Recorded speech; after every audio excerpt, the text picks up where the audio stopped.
Hello दोस्तों, कैसे हो आप सभी। आई होप अच्छे होंगे। अपन लोगों ने रेस्पिरेटरी सिस्टम स्टार्ट कर रखा है, जिसके अंदर 2 लेक्चर अपन ने कंप्लीट कर लिया है, जिसके अंदर कंप्लीटली रेस्पिरेटरी ट्रैक के बारे में जाना, लंग्स के बारे में जाना, एल्वियोली के बारे में जाना, कौन सी सेल एल्वियोली के अंदर होती है, क्लारा सेल क्या होता है, सारा डिस्कशन अपन लोगों ने ऑलरेडी कर लिया है, जिसकी लिंक आपको नीचे डिस्क्रिप्शन में मिल जाएगी, जहाँ से आप दोनों वीडियो को अच्छे से देख सकते हो। आज अपन बात करते हैं उससे आगे जो रेस्पिरेशन होता है उसकी प्रोसेस क्या क्या होती है। तो आज अपन उसके फिजियोलॉजी की बात करने वाले हैं। फर्स्ट ऑफ ऑल डिस्कस करते हैं अपन ब्रीदिंग। एक्चुअली ब्रीदिंग होता क्या है। फर्स्ट लेक्चर के अंदर अपन ने डिस्कस किया था ब्रीदिंग और रेस्पिरेशन, इन दोनों के बीच में जो डिफरेंस था वो क्या था। एनसीईआरटी ये बोलती है कि दोनों कॉमन मैन के लिए सेम है, बट एक्चुअली ये सेम नहीं है। ब्रीदिंग जो होता है वो एक राइदमिक प्रोसेस होता है जो कि अपने लंग्स और एक्सटर्नल एनवायरनमेंट के बीच में होता है। एयर को अंदर लेना और एयर को बाहर निकालना, बस यही ब्रीदिंग होता है। इसमें सेल जो होती है उसका कोई रोल नहीं होता। रेस्पिरेशन के अंदर सेलुलर रेस्पिरेशन होता है, उसके अंदर एनर्जी प्रोड्यूस होती है, बट ब्रीदिंग के अंदर किसी भी प्रकार की एटीपी या फिर एनर्जी प्रोड्यूस नहीं होती है। ब्रीदिंग मोस्ट ऑफ 2 टाइप के अपन लोग करते हैं, एक होता है एब्डोमिनल ब्रीदिंग और एक होता है थोरेसिक ब्रीदिंग। एब्डोमिनल जो ब्रीदिंग होता है वो जब रेस्ट के फेज में होता है, अपन आराम कर रहे होते हैं, उस टाइम ये एब्डोमिनल ब्रीदिंग देखी जाती है। ये केवल और केवल इसके अंदर एब्डोमिनल मूवमेंट होता है, जो अपना पेट वाला मूवमेंट है, बस वही हिलता हुआ दिखता है। चेस्ट के अंदर बहुत कम या फिर न के बराबर मूवमेंट होता है। थोरेसिक ब्रीदिंग की बात करता हूँ तो ये ब्रीदिंग उस टाइम होती है जब आदमी बहुत ज़्यादा काम कर रहा होता है, अच्छे से वर्क कर रहा होता है, ठीक है, हैवी एक्सरसाइज कर रहा होता है, उस कंडीशन के अंदर थोरेसिक ब्रीदिंग देखने को मिलती है, जो कि फोर्सफुली ब्रीदिंग होती है। याद रखना इस चीज़ को, फोर्सफुली ब्रीदिंग होती है। एक चीज़ मैं आपको और बता देता हूँ, ये जो प्रेग्नेंट लेडी होती है 7 या 8 मंथ के अंदर, उनके अंदर भी थोरेसिक ब्रीदिंग होती है। याद रखना, उनके अंदर एब्डोमिनल ब्रीदिंग नहीं होती। मैमल्स के अंदर, मैमल्स में नेगेटिव प्रेशर ब्रीदिंग प्रेजेंट होती है। जो स्तनधारी होते हैं उनके अंदर नेगेटिव प्रेशर ब्रीदिंग होता है। इसका मतलब क्या है, इसका मतलब ये है कि पहले अपने लंग्स का प्रेशर कम होगा, उसके बाद बाहर से अपने आप हवा लंग्स के अंदर चली जाती है। इस प्रेशर को क्या बोलते हैं अपन, नेगेटिव प्रेशर ब्रीदिंग। अंदर जो प्रेशर होता है वो पहले कम होता है, तो अपने आप ही बाहर से एयर अंदर चली जाती है, क्योंकि अधिक दाब से निम्न दाब की तरफ एयर मूव करती है इसके अंदर। क्लियर हो गया। लेकिन फ्रॉग वाला केस आपको याद रखना, मेंढक के अंदर पॉजिटिव प्रेशर ब्रीदिंग देखने को मिलता है। एक्चुअली उसमें क्या होता है, फ्रॉग जो होता है वो अपना बक्कोफेरेंजियल कैविटी के अंदर एयर को फिल करता है। एयर को भरने के बाद वो एक्सटर्नल नॉस्ट्रिल्स और माउथ को अच्छे से बंद कर लेता है और अपने गले को ऊपर उठाता है, जिससे जो एयर होती है वो सीधा फेफड़ों में पहुंच जाती है प्रेशर के थ्रू। तो याद रखना, इसको अपन क्या बोलते हैं, पॉजिटिव प्रेशर ब्रीदिंग अपन इसको बोलते हैं। नेक्स्ट अपन बात करते हैं, ये जितने भी रेस्पिरेशन होता है, ये जो भी रेस्पिरेशन हो रहा है वो कुछ स्टेप्स को फॉलो करते हुए होता है। तो 5 स्टेप इसके अंदर मेन होते हैं, जिसको अपन को याद रखना है। पहला ब्रीदिंग या वेंटिलेशन, जो अभी अपन लोगों ने डिस्कस कर लिया था और आगे भी पढ़ेंगे कि एक्सहेलेशन और इनहेलेशन क्या होता है, वो भी ब्रीदिंग ही होती है। देन सेकंड आता है, वहाँ से जैसे एयर एक्सचेंज हो जाती है तो एल्वियोली से फिर ऑक्सीजन कहाँ पे आ जाती है, अपने ब्लड के अंदर मिक्स हो जाती है। क्लियर हो गया। उस प्रोसेस को क्या बोलते हैं, डिफ्यूजन। तो सेकंड स्टेप क्या होगा, diffusion of gases across alveolar membrane. और एल्वियोलर मेम्ब्रेन जितनी थिन होती है, जितनी पतली होती है, डिफ्यूजन की प्रोसेस उतना ही फास्ट होता है और अच्छे से होता है। लास्ट वीडियो में अपन लोगों ने डिस्कस कर लिया था, एल्वियोली की जो लेयर होती है, जो परत होती है, वो सिंपल स्क्वेमस एपिथेलियम सेल की बनी होती है। साथ ही साथ बेसमेंट मेम्ब्रेन होता है, जो कि एल्वियोली की मेम्ब्रेन और एंडोथेलियम के बीच में होती है, और एंडोथेलियम ब्लड कैपिलरी की मेम्ब्रेन होती है। ये तीनों मिलकर रेस्पिरेशन मेम्ब्रेन बनाते हैं, और इनके जो थिकनेस, इनकी जो मोटाई जितनी पतली होती है, डिफ्यूजन प्रोसेस उतना ही अच्छे से होता है और गैसेस एक्सचेंज उतना ही फास्ट होता है। देन जैसे एक्सचेंज हो गया तो ऑक्सीजन कहाँ पे मिक्स हो गया भैया, ब्लड के अंदर मिक्स हो गया। अब क्या करेगा, ब्लड उसको ट्रांसपोर्ट करेगा। तो transport of gases of the blood, तो ब्लड के थ्रू ट्रांसपोर्ट होता है, कहाँ जाता है, जहाँ पर रिक्वायर्ड होती है, लाइक टिश्यू या फिर कोई सेल के पास। तो वहाँ पर जाने के बाद टिश्यू के या फिर सेल के पास डिफ्यूजन होगा। टिश्यू या सेल के अंदर जो CO2 बन रही है हार्मफुल गैस, वो तो कहाँ पे मिक्स हो जाएगी, ब्लड के अंदर, और ब्लड से ऑक्सीजन कहाँ पे चला जाएगा, उस टिश्यू के अंदर। देन फोर्थ प्रोसेस को क्या बोलते हैं अपन, diffusion of oxygen and CO2 between blood and tissue.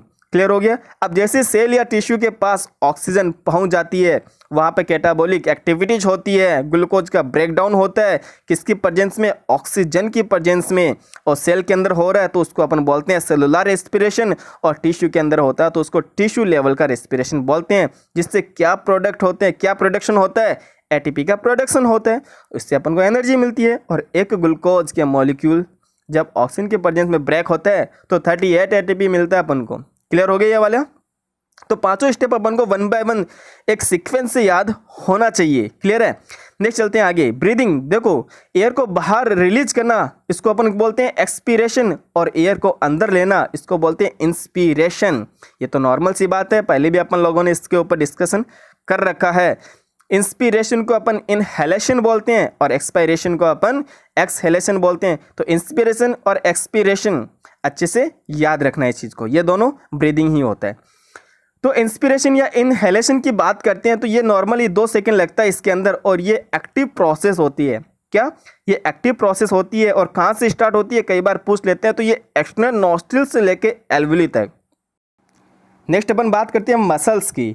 तो इनहेलेशन के अंदर कौन कौन सी मसल्स का रोल होता है, एक होता है डायफ्राम का और एक होता है एक्सटर्नल इंटरकोस्टल मसल्स। तो याद रखना डायफ्राम को अपन लोग फ्रेनिक मसल्स भी बोलते हैं और इसी को अपन रेडियल मसल्स भी बोलते हैं। इसके अंदर क्या होता है, देखो नॉर्मली डायफ्राम कैसा होता है, डोम शेप होता है। जब इसके अंदर कॉन्ट्रैक्शन होता है तो ये कैसा हो जाता है, फ्लैट हो जाता है। तो जो अपना थोरेसिक चैम्बर होता है उसका वॉल्यूम इंक्रीज हो जाता है, उनका आयतन बढ़ रहा होता है। सेकेंड मसल्स कौन सी होती है, external intercostal muscles.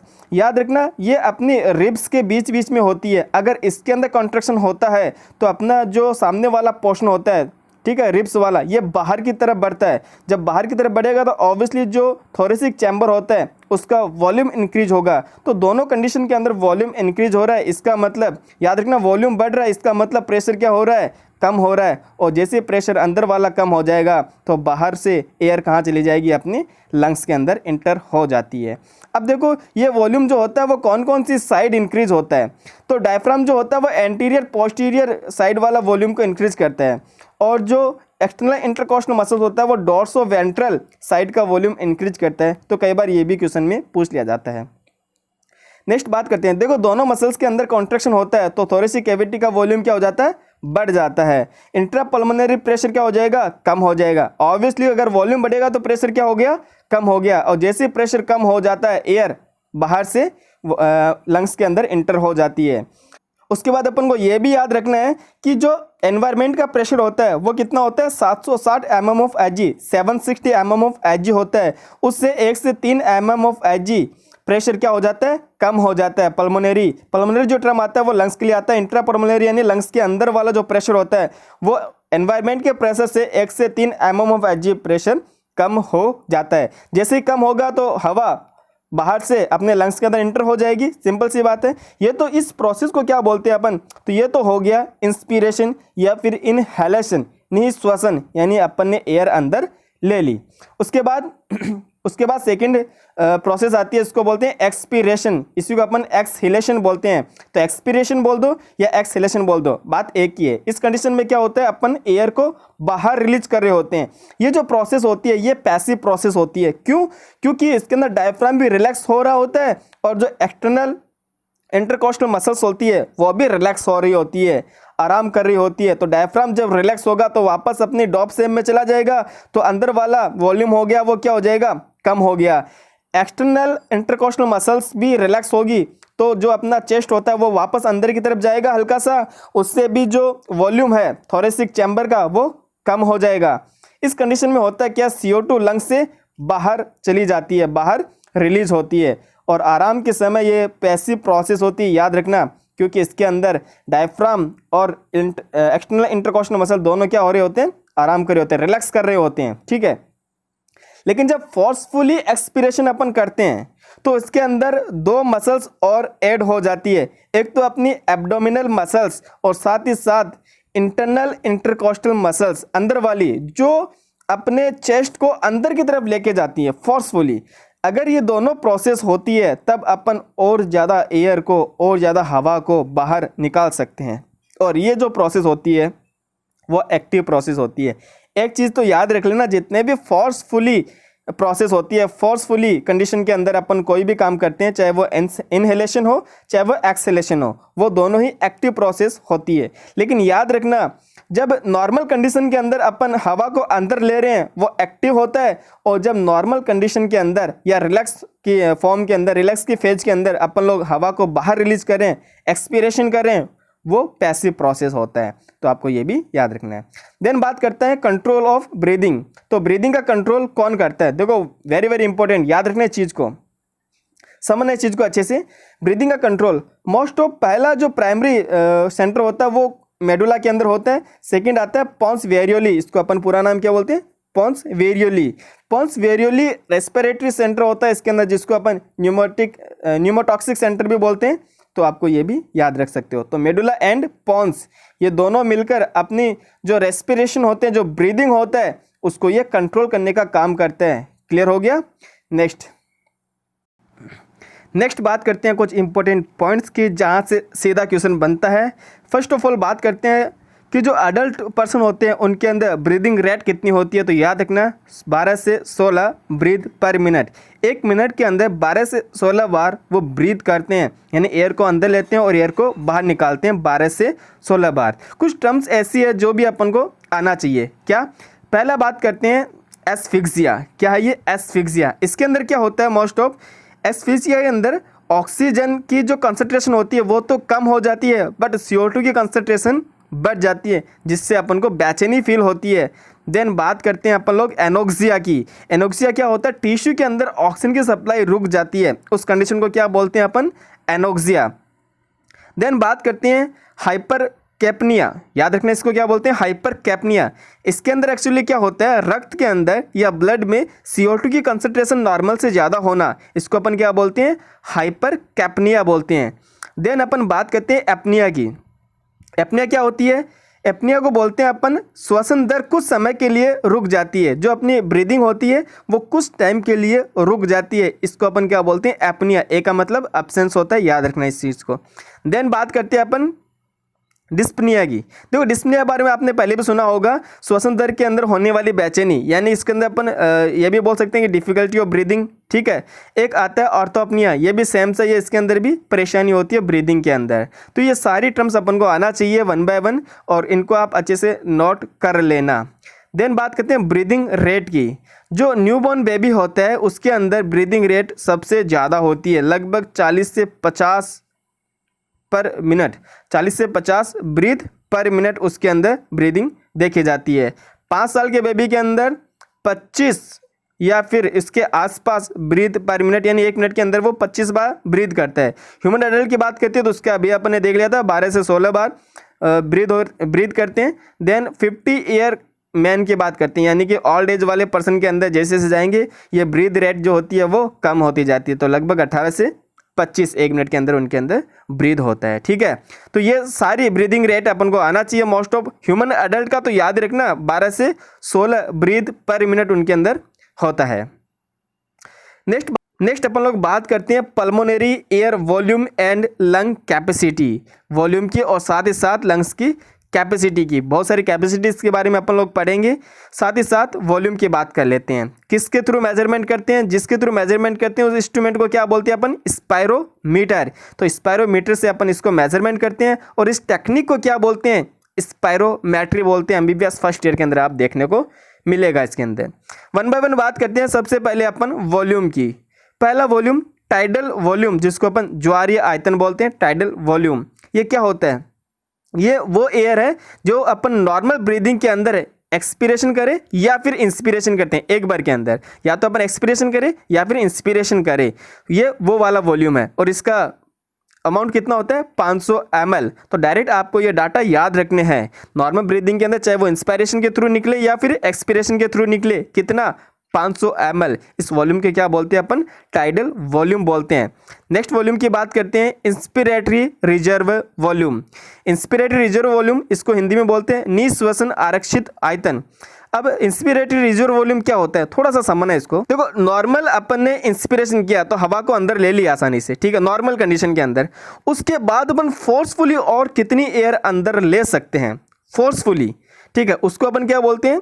Inspiratory reserve volume बोलते हैं। और याद रखना ये टीवी यानी टाइडल वॉल्यूम के अतिरिक्त है। अरे नॉर्मल तो अपन ने ले ली, उसके अलावा कितनी और ले सकते हैं फोर्सफुली, उसको अपन बोलते हैं इंस्पिरेटरी रिजर्व वॉल्यूम, जिसका अमाउंट कितना होता है लगभग 2.5 से 3 लीटर यानी 2500 से 3000 ml इसका अमाउंट होता है। देन बात करते हैं एक्सपिरेटरी रिजर्व वॉल्यूम, ये क्या होता है। देखो टीवी के अलावा ये है, देखो नॉर्मल एक्सपिरेशन किया अपन ने, उसके बाद फोर्सफुली कितनी और हवा अपन बाहर रिलीज कर सकते हैं फोर्सफुली तरीके से, उसको अपन क्या बोलते हैं एक्सपिरेटरी रिजर्व वॉल्यूम, जिसको अपन ERV बोलते हैं। इसका अमाउंट कितना होता है लगभग 1 से 1.1 लीटर यानी कि 1000 से 1100 ml इसका वॉल्यूम होता है। देन बात करते हैं रेजिडुअल वॉल्यूम, ये वही वॉल्यूम है जो लंग्स के अंदर रह जाता है। याद रखना इस चीज़ के अंदर, चाहे आप फोर्सफुली एक्सपिरेशन कितना भी करो उसके बाद भी लंग्स के अंदर ये वॉल्यूम रह जाता है, जो कितना होता है लगभग 1100 से 1200 ml। तो याद रखना रेजिडुअल वॉल्यूम। क्लियर हो गया। एक चीज़ मैं आपको बता देता हूँ, ये जन्म के तुरंत बाद फेफड़ों के अंदर आ जाता है, याद रखना इसको, जन्म के तुरंत बाद ये फेफड़ों के अंदर आ जाता है और ये मृत्यु के बाद भी बना रहता है। रेजिडुअल वॉल्यूम की बात करें अपन। ओके, देन बात करते हैं कैपेसिटीज़ की। पहले बात करते हैं अपन इंस्पिरेटरी कैपेसिटी। इंस्पिरेटरी कैपेसिटी का मतलब कौन कौन सी आ जाएगी, यानी कि अपन अंदर कितनी हवा ले सकते हैं उसको बोलते हैं इंस्पिरेटरी कैपेसिटी। कितना कैपेसिटी है अंदर हवा को लेने की। पहला तो टाइडल वॉल्यूम यानी 500 ml अंदर ले लिया अपन ने नॉर्मल के अंदर, उसके बाद फोर्सफुली और कितना अंदर ले सकते हैं इसको अपन क्या बोलते हैं, अभी तो मैंने बताया, उसको बोलते हैं इंस्पिरेटरी रिजर्व वॉल्यूम। तो दोनों को ऐड कर दें तो ये क्या हो जाएगा इंस्पिरेटरी कैपेसिटी हो जाएगा। तो 500 प्लस 2500 से 3000 ml तक होता है, तो नॉर्मली ये 3 से 3.5 लीटर। याद रखना है इस चीज़ को, इंस्पिरेटरी कैपेसिटी। वही सेम आ जाएगा एक्सपिरेटरी कैपेसिटी। अब बाहर अपन कितनी वॉल्यूम रिलीज कर सकते हैं उसको बोलते हैं एक्सपिरेटरी कैपेसिटी। पहले तो नॉर्मली 500 ml कर देंगे, ठीक है, उसको क्या बोलते हैं टाइडल वॉल्यूम। उसके बाद फोर्सफुली और कितना बाहर रिलीज कर सकते हैं जिसको अपन एक्सपिरेटरी रिजर्व वॉल्यूम बोलते हैं। तो नॉर्मल वो कितना था 1100 से 1000 से 1100 ml था, तो दोनों को ऐड करते हैं तो क्या होगा 1500 से लेके 1600 ml यानी लगभग 1.5 लीटर वॉल्यूम जो होता है एयर का वो अपन बाहर रिलीज कर सकते हैं। ये अपनी लंग्स की कैपेसिटी है। देन बात करते हैं फंक्शनल रेजिडुअल कैपेसिटी, FRC। ये क्वेश्चन आया हुआ भी है और आपको ये याद रखना है। फंक्शनल रेजिडुअल कैपेसिटी का मतलब क्या हो गया, सुनना ध्यान से। नॉर्मली अपने एक्सपिरेशन किया, नॉर्मली कर दिया एक्सपिरेशन, हवा बाहर निकाल दी नॉर्मल के अंदर, उसके बाद जो एयर का आयतन, जो एयर का वॉल्यूम अपने लंग्स के अंदर रह जाता है, ठीक है, उसको अपन क्या बोलते हैं फंक्शनल रेजिडुअल कैपेसिटी। क्लियर हो गया, नहीं समझे। देखो नॉर्मली अपन ने बाहर निकाल दी हवा नॉर्मल के अंदर 500 ml। अब अपने लंग्स के अंदर कौन कौन सी जो एयर है, जो हवा है, वो कौन कौन सा है। पहले तो एक्सपिरेटरी रेजिडुअल वॉल्यूम वाला एयर रहेगा अंदर जो अपन फोर्सफुली बाहर निकाल सकते थे, और एक तो वो, दूसरा रेजिडुअल वॉल्यूम जो कि रहता ही रहता है। क्लियर हो गया। इन दोनों को ऐड करके क्या बोलते हैं अपन फंक्शनल रेजिडुअल कैपेसिटी। क्लियर हुआ। याद रखना फंक्शनल रेजिडुअल कैपेसिटी कितना होता है अप्रॉक्स 2200 से 2300 ml। देन बात करते हैं वाइटल कैपेसिटी। ये भी क्वेश्चन आया हुआ, वाइटल कैपेसिटी जिसको अपन जैव क्षमता बोलते हैं। ये क्या होता है इसको समझना थोड़ा सा। इसमें क्या होता है, एक काम कीजिए, थोड़ा फील कीजिए इसको। देखो नॉर्मली अपन ने फोर्सफुली इनहेलेशन किया, अच्छे से फोर्सफुल इनहेलेशन किया, उसके बाद अपन मैक्सिमम कितनी एयर बाहर रिलीज कर सकते हैं फोर्सफुली। तो सुनना थोड़ा सा, फोर्सफुली इनहेलेशन किया मतलब जितनी भी एयर थी वो सारी ले ली अंदर, जितनी अपनी कैपेसिटी थी। उसके बाद फोर्सफुली एक्सहेलेशन, तो फोर्सफुली इनहेलेशन किया तो क्या क्या आएगा, तो टीवी टाइडल वॉल्यूम तो 500 ml वो तो फिक्स हो गया। उसके साथ साथ अपन इंस्पायरेटरी रिजर्व वॉल्यूम तो अंदर ले सकते हैं, और फोर्सफुली बाहर रिलीज करेंगे तो ऑब्वियसली एक्सपायरेटरी रिजर्व वॉल्यूम भी बाहर रिलीज करेंगे। ठीक है, तो इसका अमाउंट कितना होता है 4000 से 4600 ml। तो भैया ये जो कैपेसिटी है, ये जो वॉल्यूम है, ये अपन को डायरेक्टली डाटा बेस्ड आना चाहिए। देन बात करते हैं टोटल लंग्स कैपेसिटी। अपने लंग्स की टोटल कैपेसिटी कितनी है, तो याद रखना, एक तो वाइटल कैपेसिटी हो गया, साथ ही साथ रेजिडुअल कैपेसिटी हो गया। क्या क्या, एक तो वाइटल कैपेसिटी जिसमें क्या क्या आता है, टाइडल वॉल्यूम आ गया, इंस्पिरेटरी रिजर्व वॉल्यूम आ गया, और एक्सपिरेटरी रिजर्व वॉल्यूम आ गया। वो तो कंप्लीट क्या आ गया, अपनी वाइटल कैपेसिटी आ गया, और साथ में रेजिडुअल वॉल्यूम। खैर भैया रेजिडुअल वॉल्यूम याद रखना अपने लंग्स के अंदर रहता ही रहता है, बाहर नहीं निकलता है, मरने के बाद भी नहीं निकलता है। जैसे ही बेबी का बर्थ होता है उसके बाद जैसे ही लंग्स के अंदर एयर एंटर होती है वो रेजिडुअल वॉल्यूम कहलाती है, जो लाइफ टाइम तक बनी रहती है। एयर स्पेस, देखो भैया डेड एयर स्पेस क्या होता है मोस्ट ऑफ, समझना थोड़ा सा। अपन ने मान लो एयर को अंदर लिया और एयर को अंदर लेने के बाद कुछ एयर तो अपनी एल्वियोली तक पहुंच जाएगी, बट जो कुछ एयर होती है वो उस रेस्पिरेटरी ट्रैक्ट के अंदर ही रह जाती है, जो कभी भी एक्सचेंज नहीं होती। उसी एयर को क्या बोलते हैं अपन, डेड एयर स्पेस बोलते हैं। ठीक है, याद रखना इस चीज़ को, डेड एयर स्पेस बोलते हैं, जिसका अमाउंट कितना होता है 150 ml होता है। डेड एयर स्पेस जो अपने रेस्पिरेटरी ट्रैक्ट के अंदर रह जाती है, जो गैसेस के अंदर एक्सचेंज के अंदर रोल इसका कुछ भी नहीं होता, तो इस ट्रैक के अंदर रह गई, उसी एयर को अपन बोलते हैं डेड एयर स्पेस। क्लियर हो गया यहाँ तक?